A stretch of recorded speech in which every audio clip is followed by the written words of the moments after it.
Aduh, sakit lah. Semalam main badminton terlebih beraksi. Macam hebat sangat, kan dah sakit dah. Bila sakit ni apa nak ayat Quran yang sesuai baca kan? Agak-agaknya ayat yang masyhur ni kot. Wa iza batashtum jabbarin. Baca 3 kali ke, baca 7 kali kemudian tiup. InsyaAllah sembuh kan dengan izin Allah. Sebab ini hanya usaha kita. Ini hanya ikhtiar kita. Ini hanyalah wasilah. Kesembuhan itu daripada Allah. Atau kita baca apa yang diajar oleh Rasulullah sallallahu alaihi wasallam, yang ini kita pegang ataupun letak tangan di bahagian tubuh badan yang sakit, kemudian membaca bismillah 3 kali dan kemudian membaca sebanyak 7 kali a'udzubillahi wa qudratihi min syarri ma ajidu wa uhaziru. Hadis riwayat Imam Muslim dalam kitab sahihnya. Antara dua bacaan ni, wa iza batashtum jabbarin, dan juga ruqyah daripada Nabi SAW yang baru saya bacakan ini, mana yang tuan-tuan dan puan-puan biasa dengar? Mesti yang batashtum kan, yang hadis saya bacakan tadi tu mungkin pertama kali dengar ya. Okey, tuan-tuan dan puan-puan, Assalamualaikum warahmatullahi wabarakatuh. Kita sambung penjelasan ke atas buku saya 90 pelajaran tentang bid'ah. Sekarang ini kita masuk dalam bab ataupun perbincangan tentang apakah merawat ataupun meruqyah ataupun menjampi penyakit-penyakit fizikal dengan mana-mana ayat Quran yang dirasakan sesuai. Apakah itu sunnah atau bid'ah?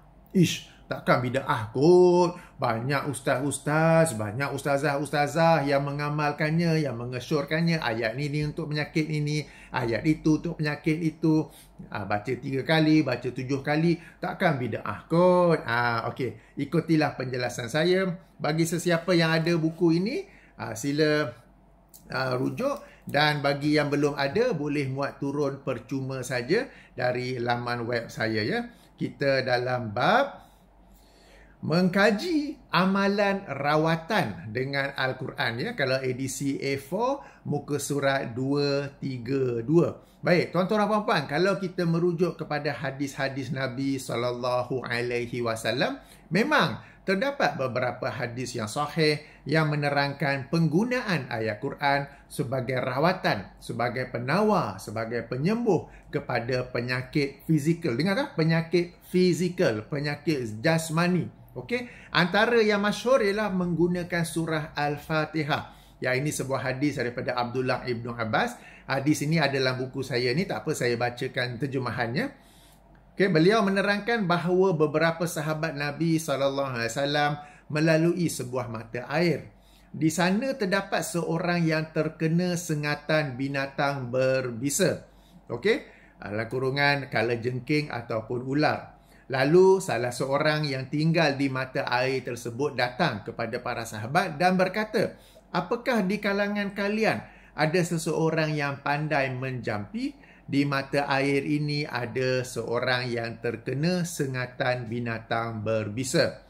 Lalu salah seorang sahabat Nabi SAW, dalam riwayat yang lain diterangkan bahawa sahabat itu ialah Abu Sa'id Al-Khudri radhiyallahu anhu, pergi ke tempat tersebut dan membacakan surah Al-Fatihah kepada orang yang terkena sengatan dengan syarat 1 upah.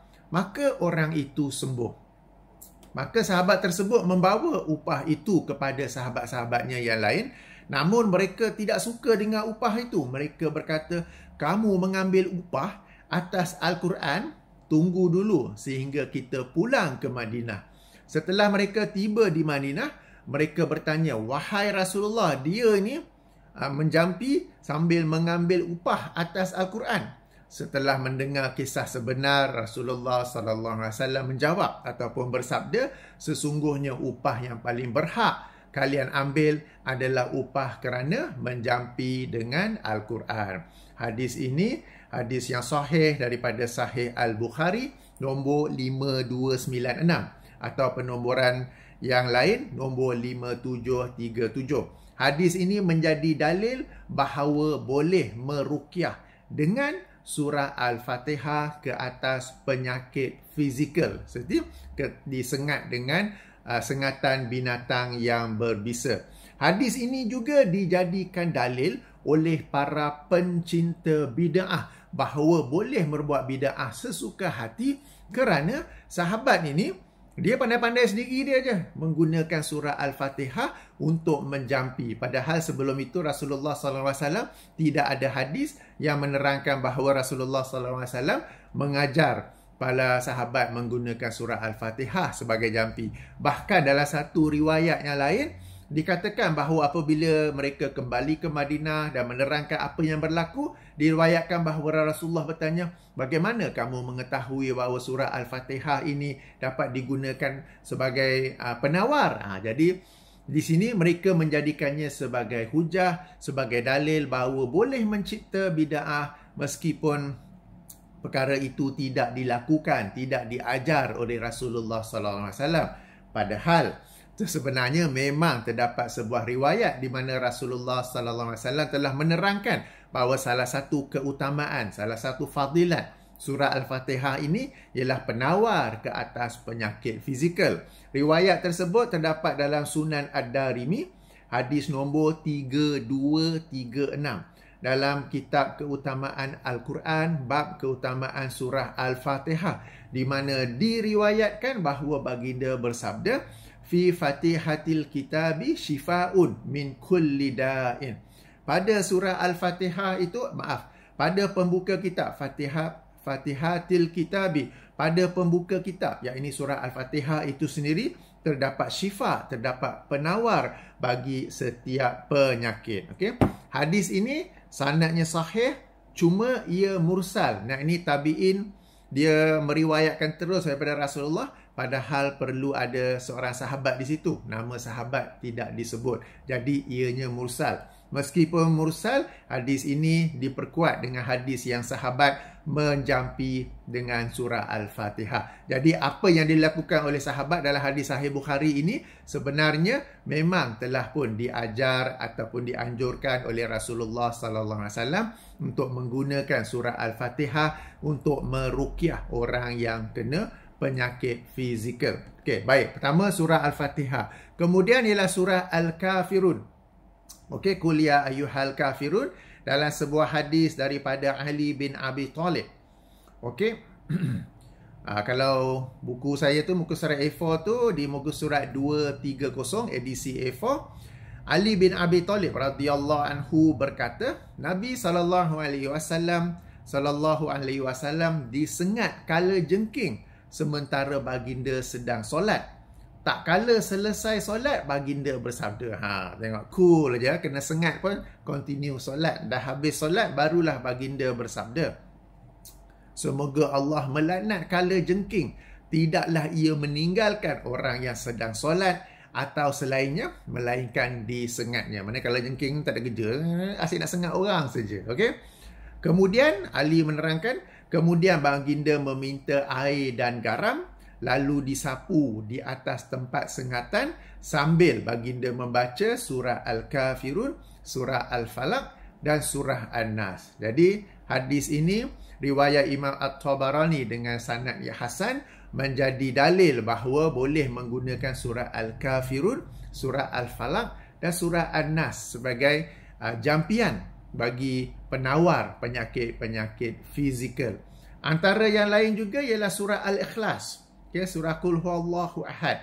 Okay, sebagaimana terang Aisyah radhiyallahu anha, sebuah hadis yang masyhur ya, bahawa biasanya Rasulullah SAW apabila hendak tidur, baginda meniup kedua tapak tangannya dengan menghimpunkan bacaan Qul Huwallahu Ahad dan dua surah pelindung, iaitu Qul A'udzu Birabbil Falaq dan Qul A'udzu Birabbin Nas. Okey. Kemudian mengusap dengan kedua tangannya itu wajahnya dan apa yang tercapai oleh tangannya di bahagian tubuhnya.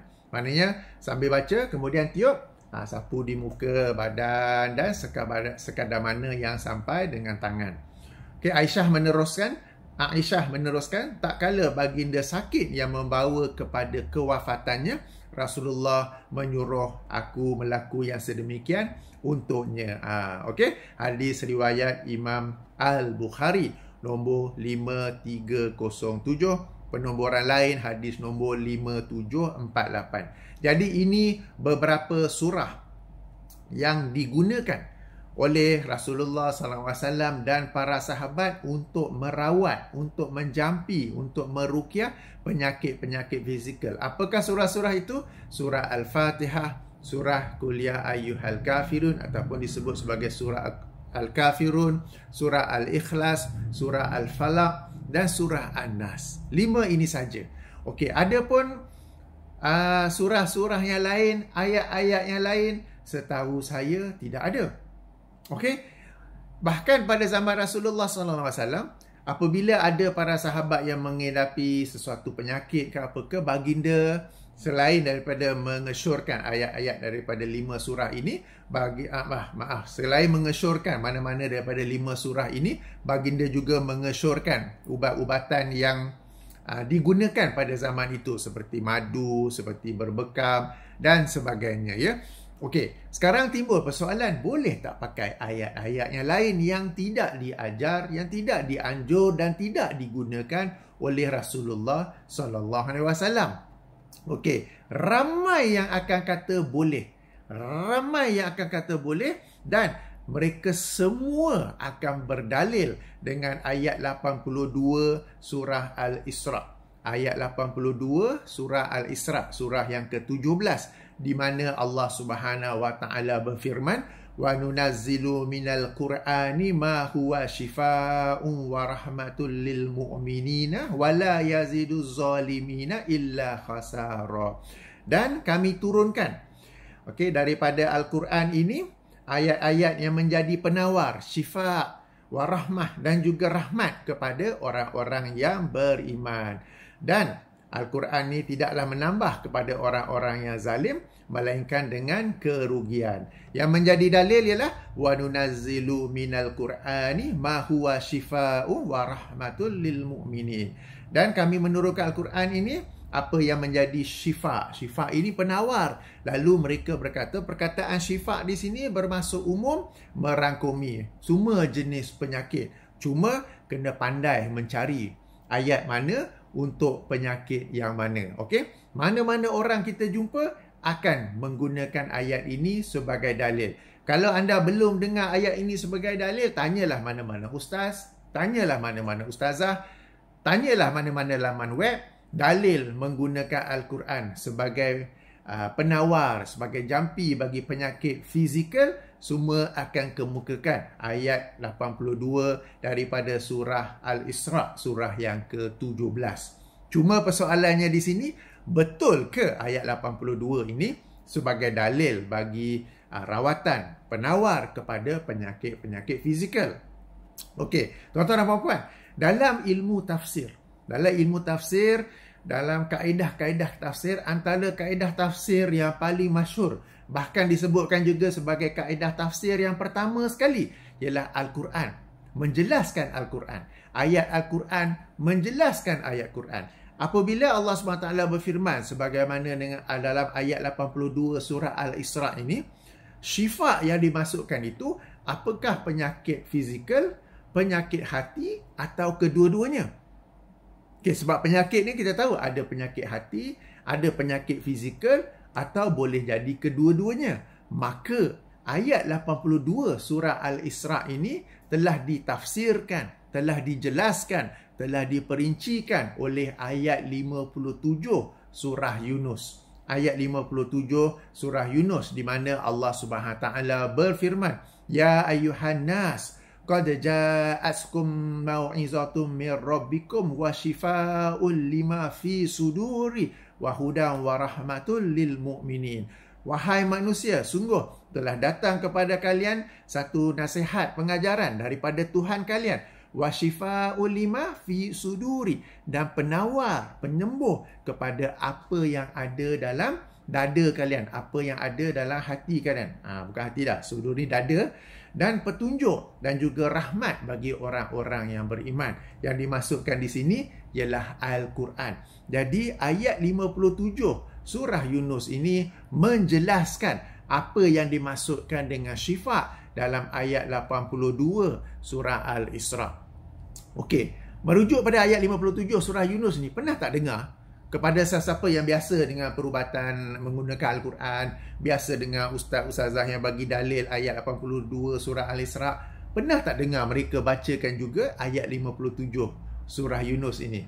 Mungkin hampir-hampir tak pernah ya, sebab ayat ini tak best lah, sebab dia penyakit hati je, bukan penyakit fizikal. Tetapi sekali lagi saya terangkan, sekali lagi saya tekankan bahawa dalam kaedah-kaedah tafsir, bahkan kaedah tafsir yang pertama sekali, sebahagian ulama kata kaedah tafsir yang pertama sekali ialah ayat Quran saling menjelaskan antara satu sama lain.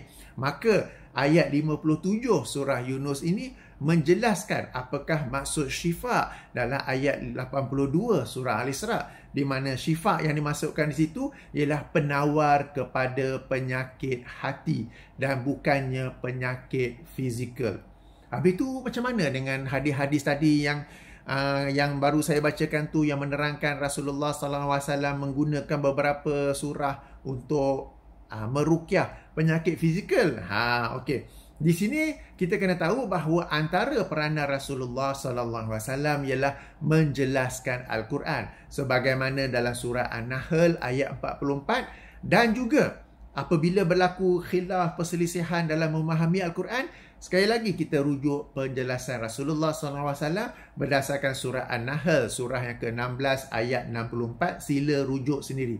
Maka kita lihat dari sudut keseluruhannya bahawa Al-Quran ini seluruhnya adalah syifa, adalah penawar, adalah pengubat kepada penyakit-penyakit dalam dada, kecuali beberapa surah yang saya sebutkan tadi, di mana ia boleh digunakan sebagai penawar, sebagai penjampi ruqyah kepada penyakit-penyakit fizikal. Okey, saya ulangi, berdasarkan ayat 82 surah Al-Isra, berdasarkan ayat 57 surah Yunus, dan berdasarkan hadis-hadis yang saya bacakan tadi, Al-Quran adalah syifa, adalah penawar bagi penyakit-penyakit dalam dada, kecuali beberapa surah, yakni surah Al-Fatihah, surah Qul Ya Ayyuhal Kafirun, surah Al-Ikhlas, surah Al-Falaq, surah An-Nas. Kecuali 5 surah ini dibolehkan untuk digunakan sebagai penawar, sebagai ruqyah kepada penyakit-penyakit fizikal. Pengecualian ini adalah berdasarkan kepada sunnah Rasulullah SAW. Adapun selain itu, maka ayat 82 ditafsirkan. Ayat 82 surah Al-Isra ditafsirkan oleh ayat 57 surah Yunus, bahawa penyakit yang disembuhkan oleh Al-Quran, yang ditawar, yang menjadi penawar, ialah kepada penyakit-penyakit yang ada dalam dada, yang kita sebut sebagai penyakit rohani. Ini bukan sekadar cerita kosong saya. Kaedah tafsir tersebut, yakni Al-Quran menjelaskan Al-Quran, boleh rujuk dalam kitab-kitab usul tafsir. Demikian juga tafsiran bagi ayat 82 surah Al-Isra itu, kalau kita buka tafsir Ibnu Katsir, sila rujuk tafsir Ibnu Katsir, tafsir bagi ayat 82 surah Al-Isra. Apa kata Ibnu Katsir? Ay yuzhibu ma fil qulubi min amradin min syakkin wa nifaqin wa syirkin wa zairin wa mailin fal Qur'anu yashfi min zalika kullihi. Bermaksud yang ini syifa dalam yang dimasukkan oleh ayat 82 surah Al-Isra itu, yang ini menghilangkan apa yang ada dalam hati dari pelbagai jenis penyakit seperti keraguan, kemunafikan, kesyirikan serta penyimpangan dari sifat yang mulia dan kecenderungan kepada sifat hati yang buruk. Maka Al-Quran adalah penyembuh dari semua penyakit seperti itu. Jadi tuan-tuan dan puan-puan, ayat, sekali lagi saya ulangi, ayat 82 surah Al-Isra yang lazim dibaca oleh orang ramai sebagai dalil bahawa Al-Quran ini adalah penawar, adalah penyembuh kepada penyakit-penyakit fizikal, sebenarnya adalah tidak betul. Yang betul, syifa yang dimasukkan oleh ayat 82 itu ditafsirkan oleh ayat 57 surah Yunus sebagai penyakit-penyakit dalam hati, penyakit-penyakit dada, selain dalam dada ya. Seperti apa yang dijelaskan oleh Imam Ibnu Katsir, keraguan, kemunafikan, kesyirikan, penyimpangan dari sifat mulia seperti penyakit-penyakit hati yang sama kita tahu, cinta kepada dunia, berharap kepada sesama makhluk, tidak mahu berharap kepada Allah, penyakit dengki, penyakit tamak, penyakit marah dan sebagainya ya, daripada penyakit-penyakit hati. Maka itulah yang disembuhkan oleh Al-Quran. Okey, jadi tuan-tuan dan puan-puan, okay, saya tahu ini memang I cannot brain lah, something new lah. Selama ni aku duk tahu begitu banyak, begitu masyhur Al-Quran digunakan untuk penyakit-penyakit fizikal. Ya, saya tahu. Saya sendiri pun ada orang WhatsApp tanya ni, tak dapat zuriat lagi, apa ayat nak baca. Ni dah 3 orang anak lelaki, saya nak anak perempuan, nak baca ayat apa. Yang seorang lagi pula, mak saya kanser, nak baca ayat apa. Yang seorang lagi macam-macam ya, tanya nak baca ayat apa, nak baca ayat apa. Okey, semuanya merujuk kepada penyakit-penyakit fizikal. Padahal yang dimaksudkan ialah penyakit-penyakit rohani, penyakit-penyakit boleh juga disebut sebagai penyakit-penyakit hati ya. Okey, satu perkara lain, apabila kita merujuk kepada ayat-ayat Quran yang lazim digunakan untuk penawar ataupun penyembuh pada penyakit-penyakit fizikal, ia sebenarnya tak tepat pun. Macam ayat yang begitu masyhur ya, wa iza batashtum jabbarin. Yang ini saya jelaskan dalam buku saya. Ayat ini ialah surah Asy-Syu'ara, surah yang ke-26, ayat nombor 130. Namun apabila disemak lanjut, ayat 130 itu sebenarnya bernada negatif, bermaksud menunjukkan kekejaman kaum Nabi Hud alaihissalam ke atas orang-orang yang lemah di kalangan mereka. Sila rujuk surah Asy-Syu'ara bermula dari ayat 124. Kemudiannya, perkataan batash tu pula bermaksud memukul dengan kuat. Kalau kita rujuk dalam kamus Arabic English, strike with a blow. Maknanya bukan pukul biasa-biasa. Ini memang belasah habis punya.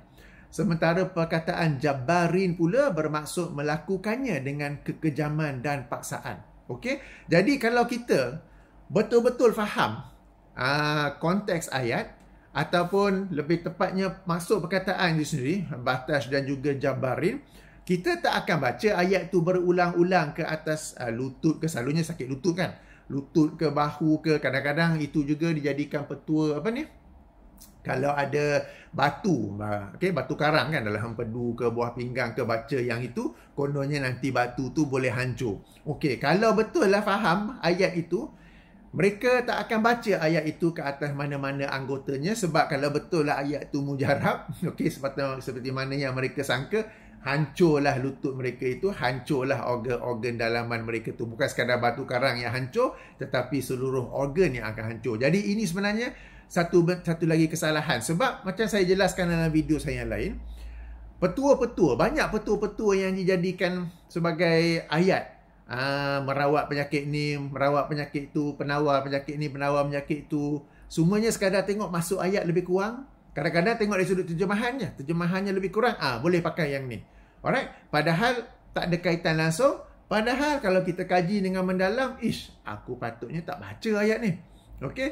Jadi itu salah satu contoh kesalahan ya, ayat yang begitu masyhur. Ayat 130 surah Asy-Syu'ara ini, kalau kita faham batash tu, perkataan batash, perkataan jabbarin ni, tak bacalah kat lutut. Okey, tak bacalah dekat bawah pinggang yang dikatakan ada batu karang itu. Okey, di sini mesti ada yang berhujah, aku dulu ada batu karang. Baca memang hilanglah batu karang tu.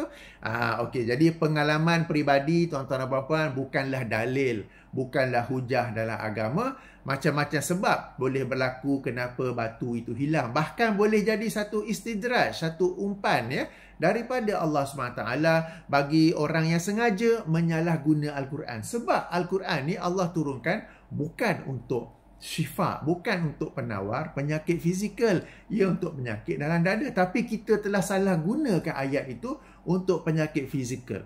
Okey, jadi ini satu istidraj. Dan boleh jadi juga batu itu hilang kerana kadang kalau batu itu kecil, minum air banyak, boleh hilang juga. Okey, jadi itu bukanlah dalil, bukanlah hujah bahawa ayat tersebut ataupun menggunakan Al-Quran sebagai penawar penyakit fizikal adalah sesuatu yang betul. Okey, jadi beberapa poin sebagai ulang kaji. Okey, Al-Quran sekali lagi ayat 82 surah Al-Isra memang menyebut bahawa salah satu peranan Al-Quran ialah sebagai syifa.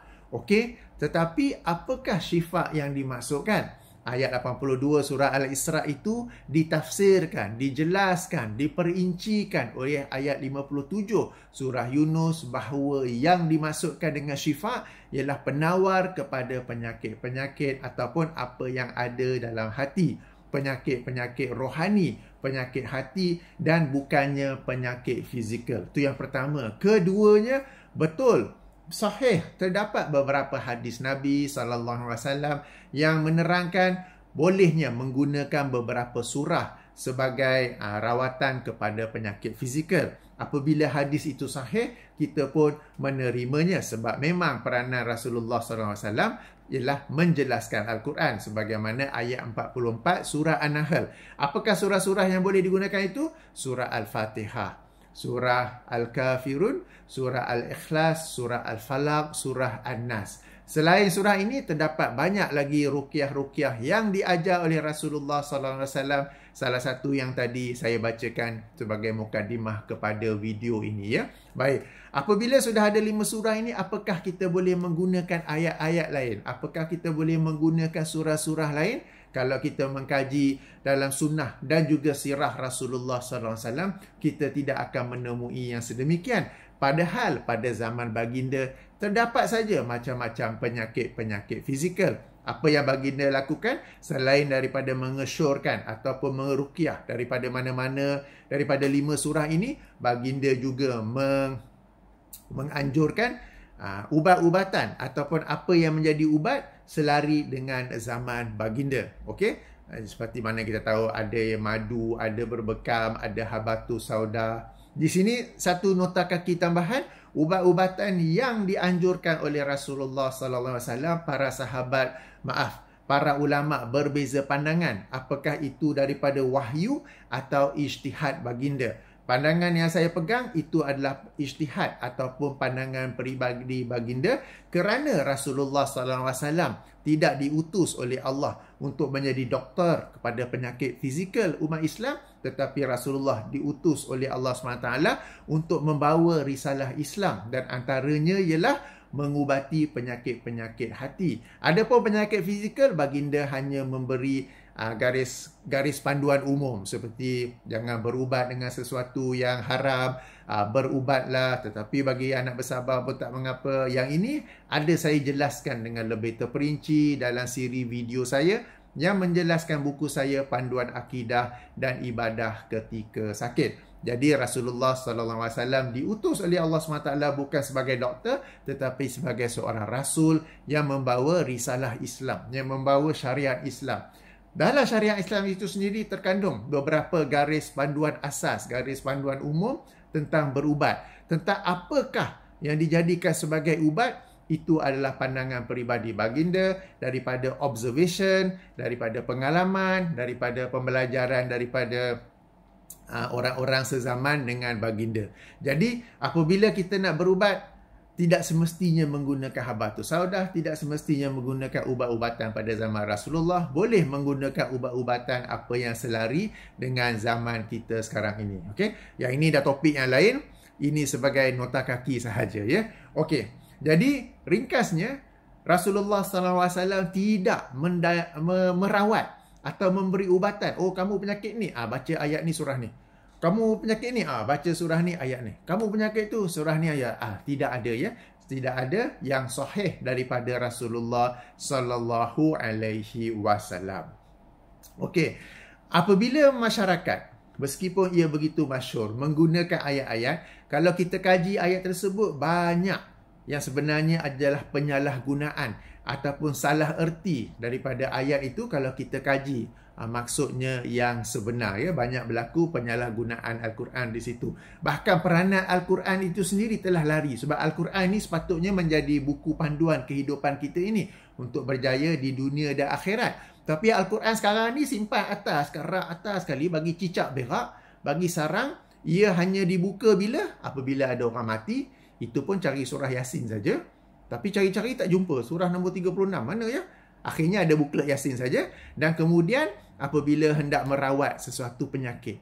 Okay, Al-Quran sebagai panduan kehidupan kita tidak pula digunakan.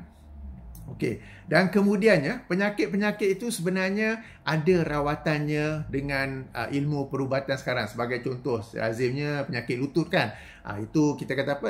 Lapisan pelincir di antaranya sudah pun haus bila kita umur sudah lanjut. Macam saya sendiri sudah pun haus, kita makan suplemen glukosamin ke, MSM ke, chondroitin ke, collagen ke apa ke. Tanya doktor lah, tapi itulah lazimnya akan diberikan. Tak perlu baca pun batas tu tu. Demikian juga kalau ada batu karang dan sebagainya, ada rawatannya ya. Dan yang terakhir, apabila adanya ayat-ayat ini, ia diambil kesempatan oleh perawat-perawat, okey, untuk merawat penyakit dengan bayaran yang tinggi. Konon ayat ini, konon ayat itu, padahal tidaklah ditunjuk oleh Rasulullah SAW terhadap ayat tersebut. Bahkan kalau kita kaji ayat itu pun tak ada kaitan dengan apa yang ini ya. Jadi tuan-tuan dan puan, apabila ditimpa dengan sesuatu penyakit fizikal, okey, satu penyakit fizikal, ruqyahlah dengan ruqyah-ruqyah yang diajar oleh Rasulullah SAW. Surah Al-Fatihah pun boleh. Sebab kita ni kadang-kadang dah lazim sangat baca surah Al-Fatihah, rasa tak power lah. Rasa tak power lah. Migraine lah, teruk lah migraine. Jumpa kawan, cuba baca surah Al-Fatihah sendiri-sendiri. Ada Fatihah je. Tak ada ke ayat yang power sikit kan, yang lain sikit kan? Tak ada kan macam tu ya. Padahal itu saja yang kita baca, dan berjumpalah dengan doktor. Merawat penyakit itu adalah sesuatu yang memang memiliki dasar dalam syariat Islam. Okey, jadi inilah beberapa perkara yang ingin saya sampaikan. Topik hari ini, penjelasan daripada buku saya, 90 pelajaran tentang bid'ah. Okey, nanti ada orang react video ni, tak apa. Nanti ada orang kritik, ada orang react. Dia akan bawa juga ayat 82 surah Isra. Okey, tak apa. Kita pun telah pun menjelaskannya. Sebab macam saya kata tadi, ini adalah sesuatu yang sangat masyhur, sangat meluas. Bukan di kalangan orang biasa-biasa, di kalangan orang-orang agama pun memang begitu. Mereka akan menggunakan Al-Quran sebagai syifa kepada penyakit fizikal. Padahal yang sebenarnya dimasukkan oleh ayat itu ialah syifa kepada penyakit-penyakit yang ada dalam hati kita. Penyakit-penyakit hati ya. Okey, jadi moga-moga kita ambil iktibar, dan kalau ada yang mengamalkan ayat Quran untuk rawatan-rawatan penyakit fizikal, ayuh kita tinggalkannya. Itu bukanlah peranan Al-Quran yang sebenarnya. Kalau kita nak ruqyah, ruqyahlah dengan apa yang diajar oleh Rasulullah sallallahu alaihi wasallam. Apa ruqyah tersebut? Kalau tak tahu, tu yang kena tahu tu. Sebab kita dah biasa dengan bid'ah, dan bid'ah ini kerja dia memang menghapuskan sunnah, memang menenggelamkan sunnah, sampai kita tak tahu apakah ruqyah-ruqyah yang diajar oleh Rasulullah SAW untuk penyakit-penyakit fizikal. Jadi sekarang ini, ayuh kita berhijrah daripada menyalahgunakan ayat-ayat Quran sebagai syifa kepada penyakit-penyakit jasmani. Kita beralih kepada ruqyah-ruqyah yang diajar oleh Rasulullah sallallahu alaihi wasallam. Okey, sehingga sini saja dahulu. Subhanakallahumma wa bihamdika asyhadu an la ilaha illa anta astaghfiruka wa atubu ilaika. Assalamualaikum warahmatullahi wabarakatuh.